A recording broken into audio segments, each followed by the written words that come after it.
Welcome to the Road to the Ryder Cup, hosted by Dr. Jeff Poblarski and my dad, PGA golf professional Frank Darby. Let's go USA. Hello everybody and welcome to the Road to the Ryder Cup podcast. My name is Frank Darby and my co-host is Dr. Jeff Poblarski. All right, so we have to turn this back to Jeff pretty quick. He's got a lot of stats and he loves to tell us how many days, hours, and minutes it is to the first tee shot at the Ryder Cup on the first tee at Bethpage Black. So, Jeff, go ahead and do what you got to do. Yeah, as of the taping of the show, there's 140 days to the most anticipated sporting event in New York history, obviously the 2025 Ryder Cup. I'm on the ground there every day, so I just wanted to give you some updates. May 19th, full-blown construction at Bethpage, where they'll start to plan this event. They'll organize this event. They're basically going to build a city to entertain 40 to 50,000 people a day at Bethpage Black. So I'm starting to see trailers starting to come in. I'm starting to see a lot of heavy equipment starting to come in there, which is pretty amazing. The driving range right now, the existing driving range at Bethpage is actually getting redone. They're going to be turfing it. There's going to be a short game area there. So that's happening. And big news from the state this week, Frank. They're releasing or going to give 3,000 Ryder Cup tickets out to lucky people that play golf at some state facilities in New York. So you might be at Robert Moses one day, state little 9-hole par 3 course, and they're going to give out complimentary tickets, and not only to the state courses, but also to the first responders. A little update on our captain. I did have a chance to go to the Truist Championship in Philadelphia earlier this week, and our captain of the USA team, Keegan Bradley, had a unity dinner where he invited the top 20 current players and their caddies, 2023 Ryder Cup players, 2024 President's Cup players, and along with live players, Brooks Koepka and Bryson DeChambeau, and they had a unity dinner, which I thought was a great thing on the behalf of Keegan Bradley, and he's just trying to get everybody in the right direction to try to get the USA a victory. So a little update there on Keegan and Bethpage, and Frank, back to you. All right, so real quick, another little update on Keegan. I was following him yesterday. He was 3 under quick, made a double bogey on a par 3 to get to 1 under, and then shot 30 on the back 9 to get 6 under. So he's in the top 10. He is playing well, and that Truist dinner, the Unity dinner, they had 20 guys there. Brooks and Bryson were there. No Patrick Reed. No Captain America. That's because Keegan's the new Captain America as well. But, hey, listen, I'm thrilled to have – I spent a lot of time with this guy. I love him. He's like one of my best friends. And we did a show yesterday. We had a blast. 2 great guests on Sirius XM. We've got Brian Crowell with us right here, a master professional. And, Brian, thank you for coming on with the Road to the Ryder Cup with Jeff and myself. Well, this is great. Thank you guys for having me. It's a treat to be with you this morning, and I really admire what you're doing. I mean, as Jeff said in his intro, this is going to be the biggest sporting event this area has ever seen, and I just can't believe that we are able to be such a part of it. Bethpage is going to be a perfect venue. We've got the Met section surrounding it. It's going to be a blast. So I'm excited to talk a little Ryder Cup with you guys, and this is great. The road is continuing. Yeah, Brian, I had a question. The PGA section is running the driving range and practice area at the Ryder Cup. They did it at the PGA Championship. So the host section gets that position. There's 75, I guess, Met section pros that are going to be running the driving range. Any thoughts on that? And have you had experiences with that in the past? I have personally, and the section certainly has, because we've certainly hosted a lot of major championships throughout the years. As we've said, this is going to be different and by my standards, a notch above. But we're no strangers to hosting majors in this section, and the Met section team, the board, and the staff have done a great job to start envisioning what the week is going to be all about. And I'm excited that we're able to be volunteers for the range specifically. You guys know that when you run something like this, there's a lot of coordination. There's a lot of planning, everything from shuttling to food and beverage to hospitality tents. And certainly when it comes to the actual playing of the matches, we want to have everything buttoned up perfectly. And the section is very ahead of that. The PGA of America is very ahead of that. And I think Bethpage is doing a fantastic job. But for us to take on that responsibility at the practice facility and to be providing that service for the players is something we take very seriously. It's a great opportunity for us to be involved in this great event. And at the same time, it's not just ceremonial. We aren't just sitting around shaking hands and waving to the fans. We're doing a job, and we want to make sure that that range is run better than it's ever been run before for a Ryder Cup. Yeah, it's going to be really, really interesting, not just at Bethpage and the Black Horse, but just what's going to happen in the city, because I think Rockefeller Center is going to be the center of the world for about 10 or 12 days right there. And I'm sure that the PGA of America, and just think how many people are going to be involved in parties and celebrations. I may have to get a hotel room in there, just hang in the city for the week. What do you think, Jeff? Yeah, it's certainly going to be great. You listen, the greatest city in the world, or America's city. Bethpage is America's course. NBC is already saying that the Ryder Cup is going to be America's sporting event. It's just going to be an incredible experience for a lot of people. But Brian, another question I had for you is that if our viewers don't know this, you are a broadcaster for CBS Sports and also for ESPN, covering the Masters and also the PGA Championship. Have you ever covered a Ryder Cup or been to a Ryder Cup? I have. So I'll go back a bunch of years here. I was on a little program with NBC called the Lexus Wrap Up Show. And we had a chance to, during the run of that show, we covered the Ryder Cup matches at Valhalla with Captain Azinger and his new pod system. And it was such an incredible week. And we had this unique opportunity to not just attend as members of the PGA, but in my case, to broadcast and cover the event. So it's one of those bullet points on my resume, Jeff, that I'm very proud of, having covered a Ryder Cup. But yeah, from a broadcasting standpoint, I'm not sure there's anything better. It's a different type of event to cover because you have a smaller field, you have a focused number of matches, and you do your best to create drama throughout the whole week. But the Ryder Cup needs very little help in terms of creating drama. It usually gets very, very exciting, and you talk about the roars at major championships. Wow, I'll tell you, at Valhalla, I still remember Boo Weekley running off the Yeah. first tee, his driver pretending like it was a horse. And oh man, the celebration at Valhalla after Captain Azinger utilized that pod system so beautifully. I think it sort of revolutionized the way we looked at creating Ryder Cup teams, but just a fantastic event. So from a broadcasting standpoint, I've had the pleasure of doing that. And I'll slip into just a pure fan.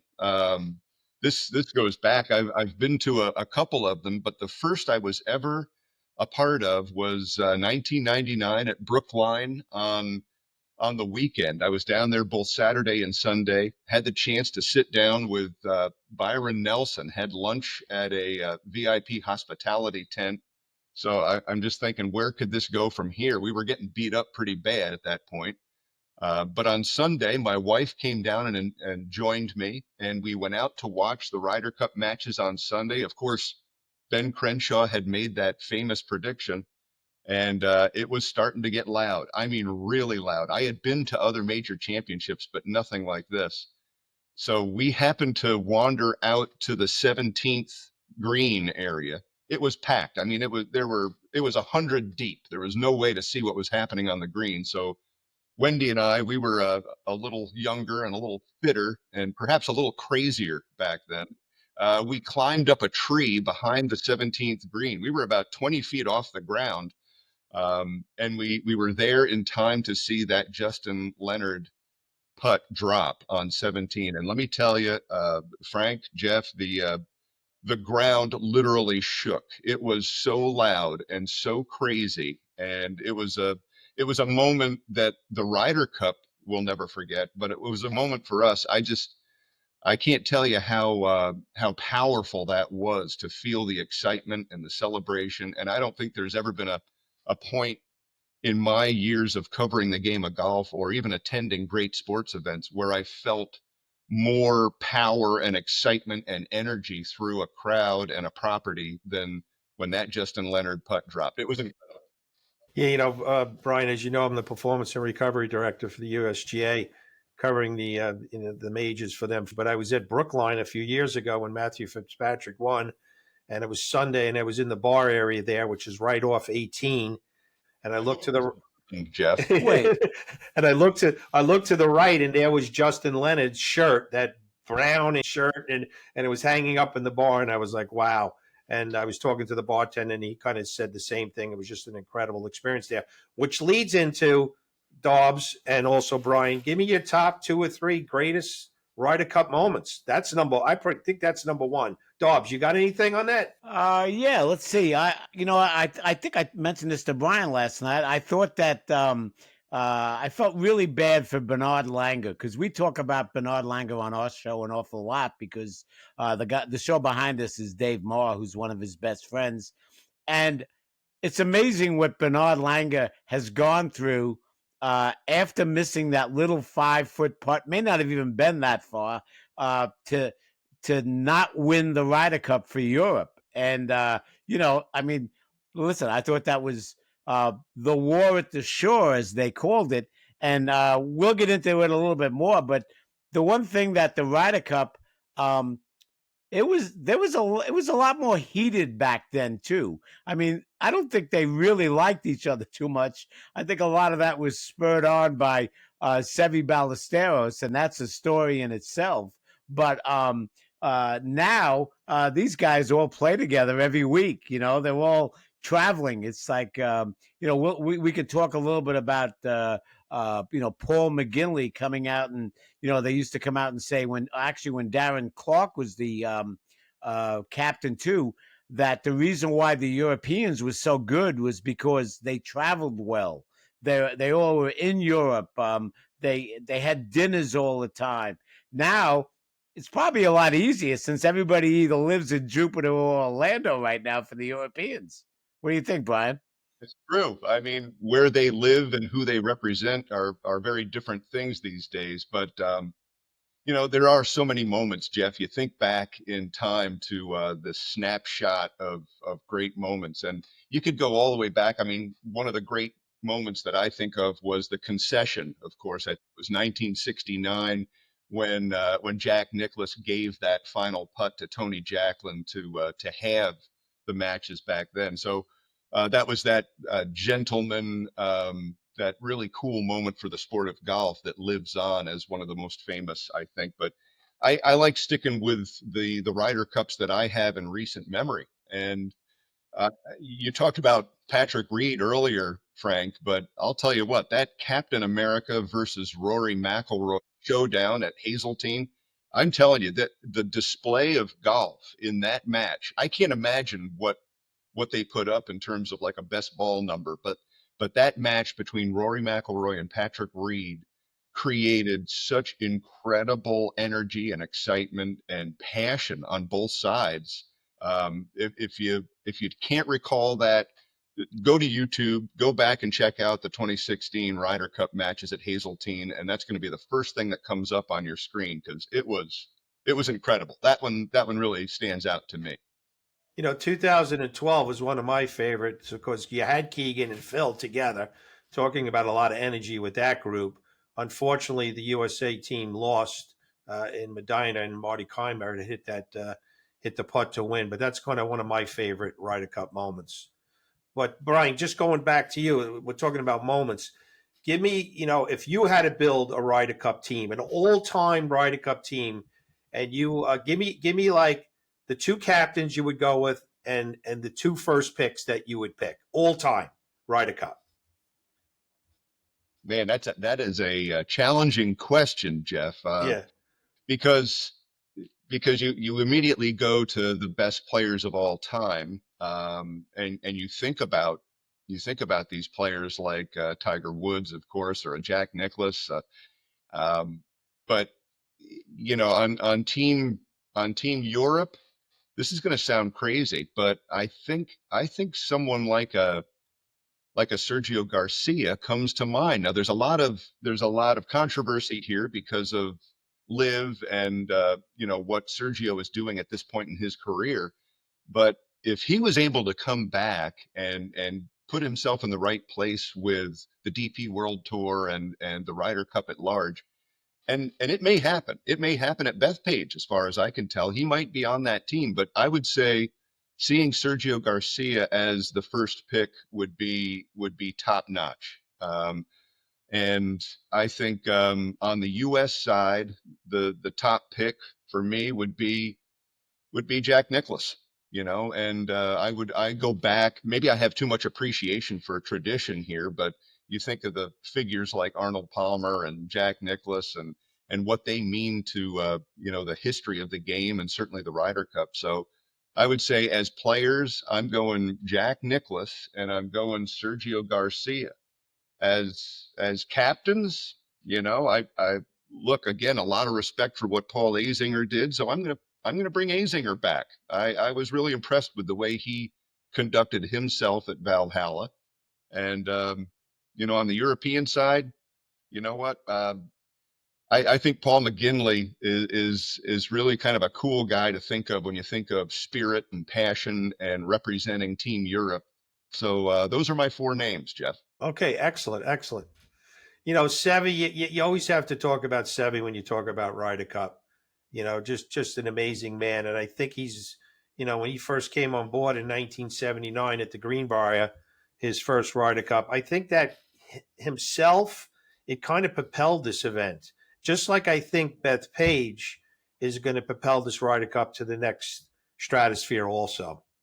Yep, it is. Yeah, I'm with you to it. Nuts. It really is. Go Yeah, ahead, Frank. definitely. Hey, if I could just throw in, Brian stole my Azinger. I think Azinger was instrumental in. Well, I think he was more instrumental in the team chemistry end of it. I mean, like if Brian and I were on the Ryder Cup team, yeah, we'd probably be really good at a pod because we wouldn't have any pressure on us. We would just be making fun of each other like we do on a serious show all the time. But I think that Azinger was such a motivating kind of guy, and I think he really got to know the players. The other guy that's just been sensational along the same lines is Luke Donald. Look at the job he did last year. I mean, the last time. If you just, if you've had a chance, if you haven't seen it, go take a look at the YouTube of what he did inside the players' room. I mean, how could you not feel motivated just going through that tour? It was about a 10, 12-minute tour, and he thought of every single thing, which was really, really cool. And the other guy that I really liked that did a great job there was Darren Clark. And the reason why I'm such a Clark fan is he wrote a great book called The Mind Game. And it's all about the Ryder Cup, and it's all about getting into all of these guys' heads. And he studied them for 3 or 4 years. Great, just a sensational book. On the American end of it, I'm not certain if it was Ken Venturi or Ben Hogan, but I think Dave Marr, our friend, told the story about the guys didn't like the clothing. And I think it was Hogan, and Hogan said, well, guys, if you don't like the clothing, don't wear it. So it was pretty interesting. You could just imagine what these older Ryder Cup teams were like way back, right? I mean, like some of the teams where you had Nicklaus and Palmer. I mean, like the worst guy on the team had like 4 or 5 major wins already, and Byron, and they were all together. So any of those players on those teams, I wish I could go back and just watch that Ryder Cup match because it was always at the best golf courses in America, kind of like the old courses as well. So those would be some of my guys. Great. Awesome. One of the things that I'd like to, just comment is the wives now are so heavily involved with this Ryder Cup too. Luke Donald's wife was, very instrumental in getting some peripheral things involved in events prior to the Ryder Cup. And I think that's actually fantastic that the wives and the girlfriends are involved also with it. But As Brian, as you know, the Tunnel to Towers is our sponsor of this podcast. I know you run the race. I know you've had Frank Siller on your show a couple of times, but just some updates on the Tunnel to Towers before we go to commercial break. June 1st, they have a stair climb, One World Trade Center in New York City. 1,000 participants run up the building, 104 flights of stairs. So that's June 1st. And their run is the last Sunday in September 28th. Ironically, the same day, the final day of the Ryder Cup. But they're a sponsor, and we like to go to commercial break and hear from them. We just had a plane crash into level 4 of the World Trade Center. I got a phone call by a firefighter. He said, nobody's coming home. And I said, I think that we need to do something to honor, what Stephen did and what everybody else did that day. And we pieced everything that he ran through the tunnel and stuff. We figured that's what he did, tunnel to towers. He ran through the tunnel to the towers where he gave up his life.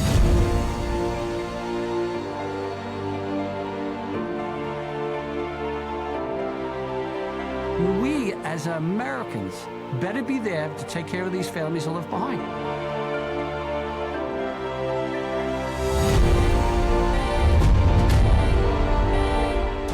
That's why we make sure as a foundation that we take care of those Gold Star families and fallen first responder families that have young children left behind. Okay, welcome back to the Road to the Ryder Cup. And hey, we're fortunate to have Brian Crowell with us today, and we're getting some great stories. But Brian, one area that I've always been impressed with what you've got a lot of passion for is the PGA Hope. So if you could just give us a little, just tell us what you do there, because it's unbelievable. Well, thanks, Frank. And I think before I do that, I want to give a quick shout to Frank Siller. The fact that he and Tunnel to Towers is sponsoring this program is great, but I'm a huge fan of Frank and what he has done. Of course, Tunnel to Towers, largely a celebration of Stephen Siller and what he did on that tragic day, the selfless acts that all of those folks did. So Tunnel to Towers has, grown well beyond what they had imagined it could do. And Frank is really driving that, and they're making a huge difference in the lives of so many people and first responders and folks who really need help. So hats off to Tunnels to Towers. That is just an incredible thing. We used to host their event here at Bally's Ferry Point. The golf links here is a fantastic layout, but Tunnel to Towers got bigger than we could handle. I mean, they're just getting larger and larger and larger, and I hope to get them back here in some form, but we wish them well, and we will always be on their team to support them.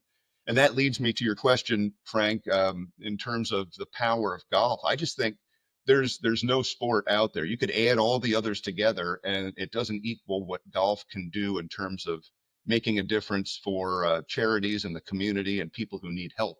So on the PGA side of all that is the PGA Reach Foundation, and they have some just incredible programs. One of them is PGA Hope, which stands for Help Our Patriots Everywhere.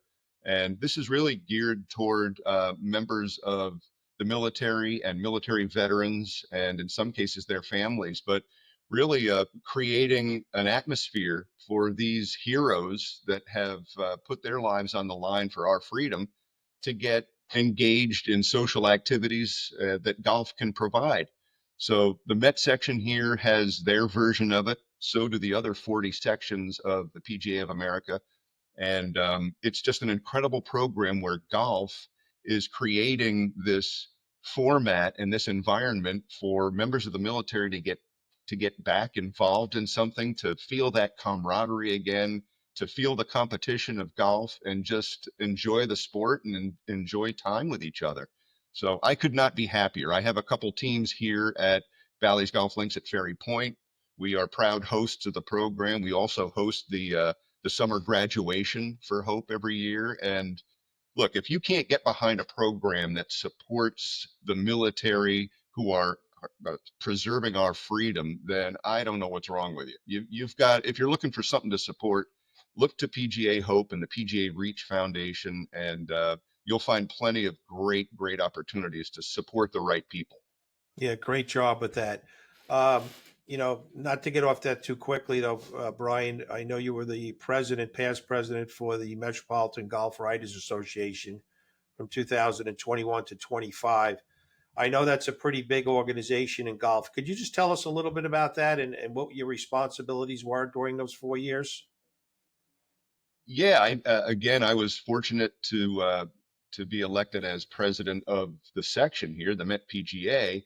But when those years had passed, I also got very involved with the Met Golf Writers Association, and that's a group of people that really celebrate some of the great stories in golf. These are the people that don't just write, but they post, and they're really members of the media world that are trying to tell the right stories around golf. So we have a great membership here in the metropolitan area.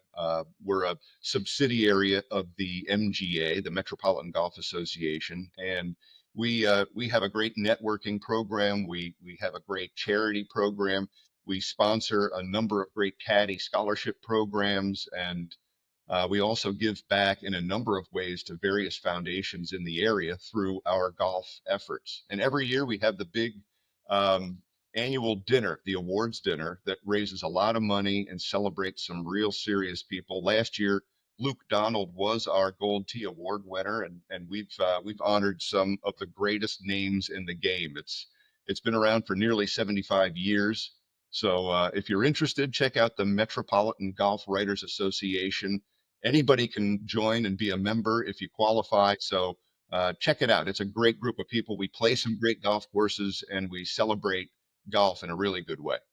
So Jeff left me with the probably. I think this could be one of Brian's big passions. He's working on it right now. Brian, tell us a little bit about American Brick and your bourbon company.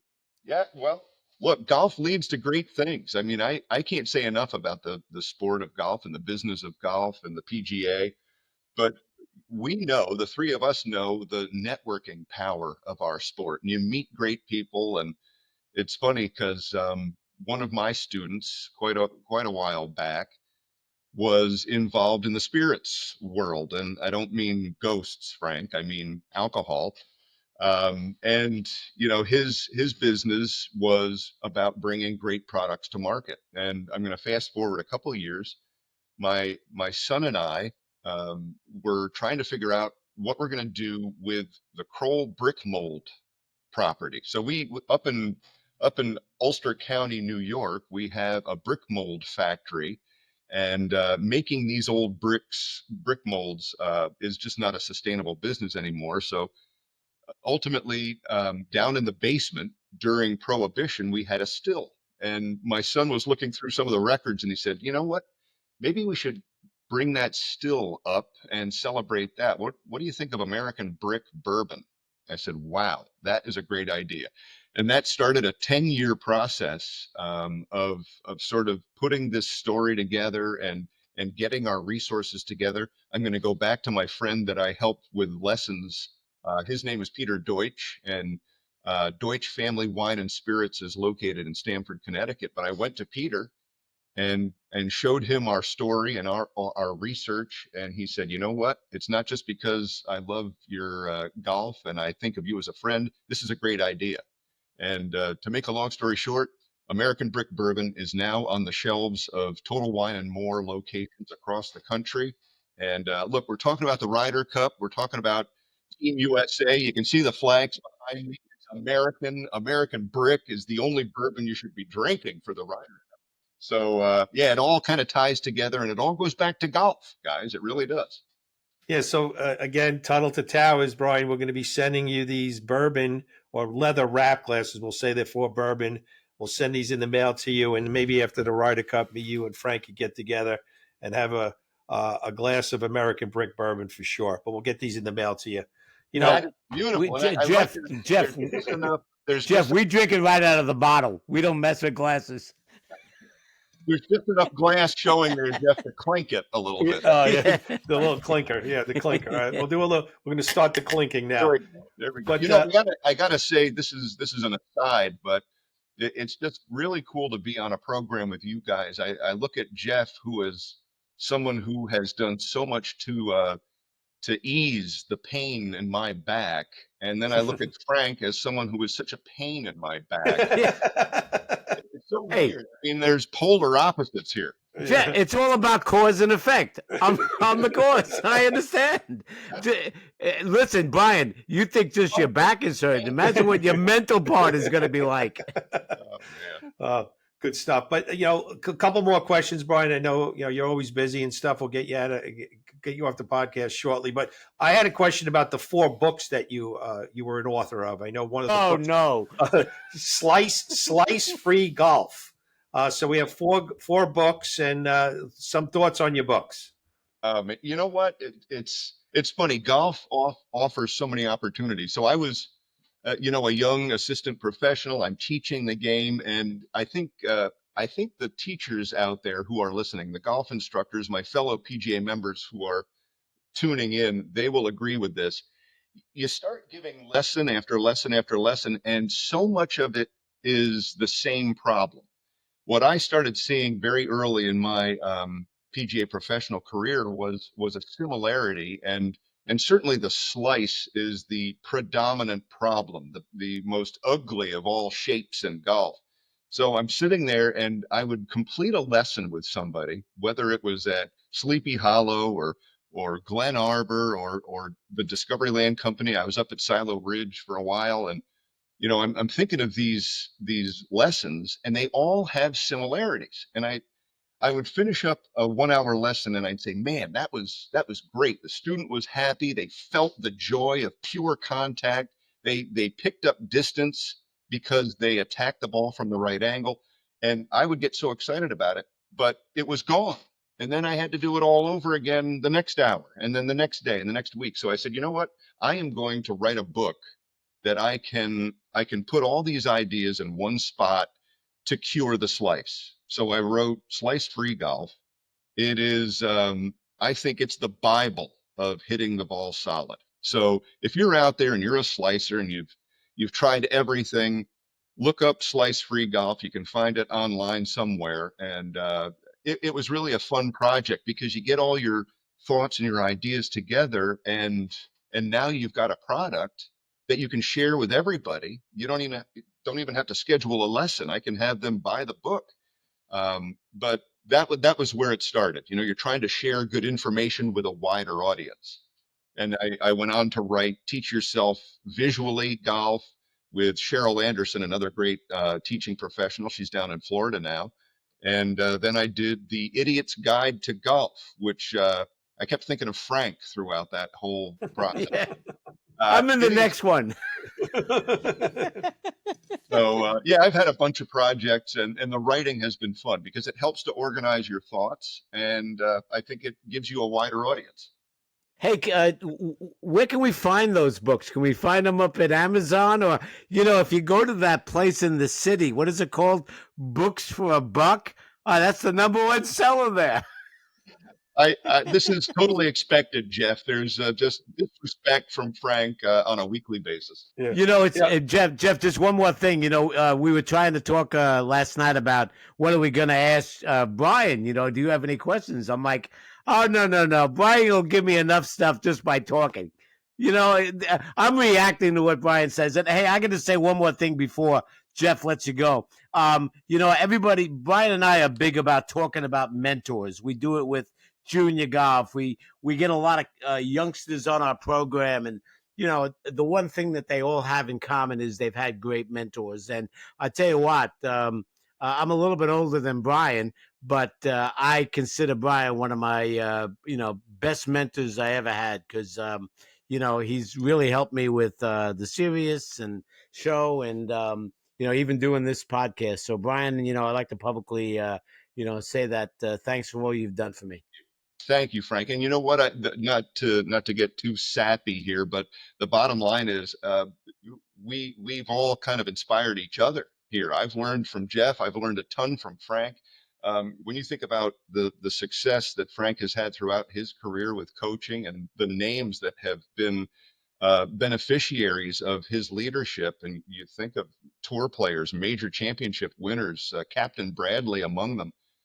So I'm learning a lot, but I'm really thankful, Frank, that what was it, 10, 12 years ago, you came to me and said, would you be willing to do a radio show on Sirius with me? And that led to some great things. So I am in your debt, and I owe you for that. So All right. Well, hey, Jeff, I need a copy of that last thing he just said.